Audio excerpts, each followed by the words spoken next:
Hello.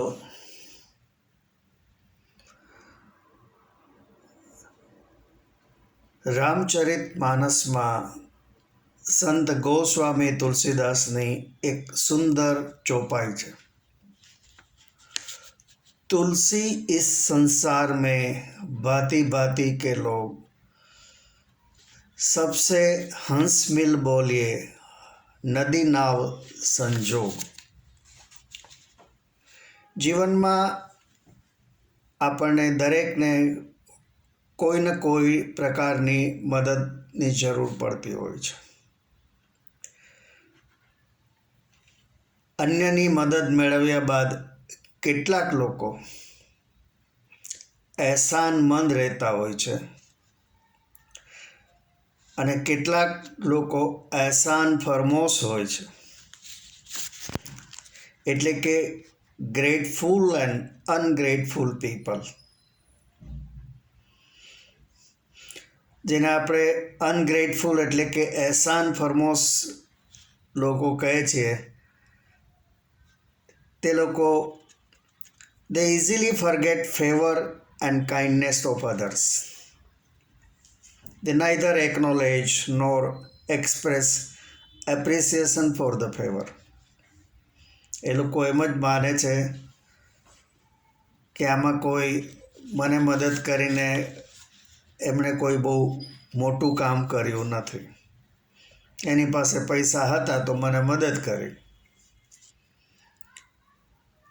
મેં એવા લોકો જોયા છે કે જેમને કોઈ ગમે તેટલી મદદ કરે તો એમ જ માને કે તેમણે ગયા ભવમાં મદદ કરનારને ખૂબ મદદ કરી હશે, જેનું ઋણ તે આ ભવમાં ચૂકવી રહ્યો છે। એ લોકો પાસે આ પ્રકારનું પોઝિટિવ થિંકિંગ હોય છે। એ જ પ્રમાણે મનુષ્યની યાદ રાખવાની અને ભૂલવાની શક્તિ પણ અદ્ભુત છે। જો સ્વજનનું મૃત્યુ થાય તો ધીમે ધીમે સમય જતાં તેની સ્મૃતિ ઝાંખી થતી જાય છે। પહેલાં જનાર સ્વજનની યાદ દિવસ રાત આંખમાં આંસુ લાવી દેતી હોય છે, પરંતુ જેમ જેમ સમય જાય તેમ માણસ વાસ્તવિકતાનો સ્વીકાર કરતો જાય છે। આપણું મન નિરંતર વિચારોથી ભરેલું રહે છે અને એ વિચારોના વિષયો પણ બદલતા રહે છે। છતાં પણ સમય અને સંજોગ પ્રમાણે અમુક વિષય આપણા મન પર રાજ કરતા હોય છે,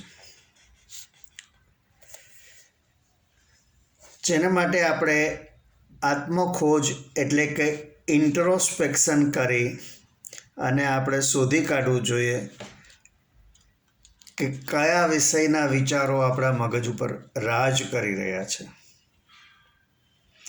કારણ કે એ વિચારો ધીમે ધીમે આપણા મન પર હેવી થઈ જશે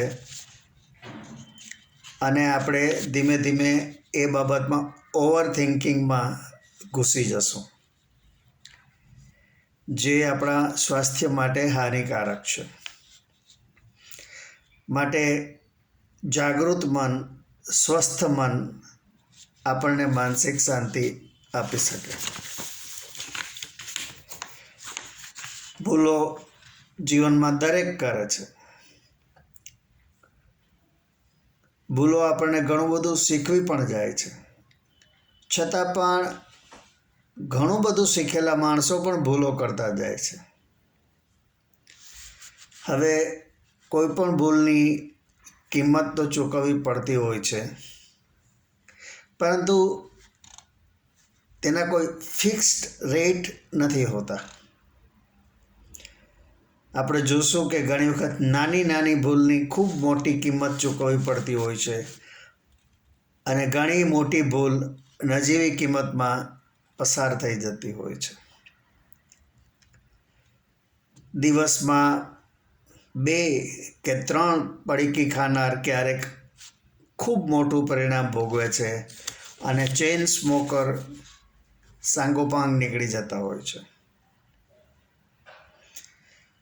જીવનમાં ટફ સિચ્યુએશન ક્યારેક આવીને ઊભી રહી જાય છે.